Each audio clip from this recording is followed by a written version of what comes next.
Nakayuko ang isang pakpak at dumulas sa runway ang eroplanong yan sa Siberia na bahagi ng Russia. Natigil ito na umabot sa bahaging may makapal na snow. Ay sa Transport Prosecutor's Office doon, bumigay ang landing gear ng cargo plane sa gitna ng emergency landing. Walang nasaktan sa 8 crew member na sakay nito. Pang-meow lakasan ang nasungkit na titulo ng isang pusa mula sa Minnesota sa Amerika. Meet Mr. Pugsley Adams the Cat, ang pusa na may pinakamahabang buntot sa mundo. May habang 18.5 inches o halos 47 centimeters ang kanyang buntot. Ayon sa fur parent nito, matagal na nila itong napansin, paging ng kanilang vet. At nung hinanap niya ang kasalukuyang title holder online, doon niya napag-alamang, mas mahaba pala ang buntot ni Pugsley. Pebrero nang matanggap ni Pugsley ang kanyang Guinness World Record.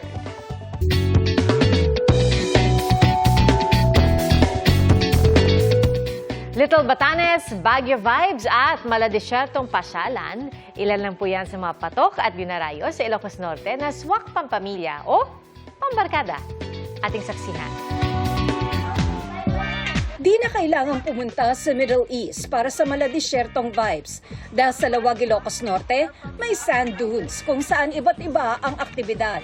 Pwedeng magpadula sa sandboarding at kung gusto ang mas extreme, 4x4 ang subukan para maglibot sa buhanginan.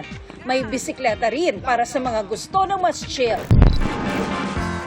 Kung gusto lang mag-sightseeing, bet na bet sa IG-worthy na burol sa Pagudpud. Sulit ang pagod sa biyahe sa ganda ng dagat at tanawin mula sa bangin na tinaguri ang Little Batanes ng Ilocos Norte. Mahangin din sa lugar na swak ngayong tag-init. Dagdag atraksyon din ang wind farm na masisilayan mula sa burol.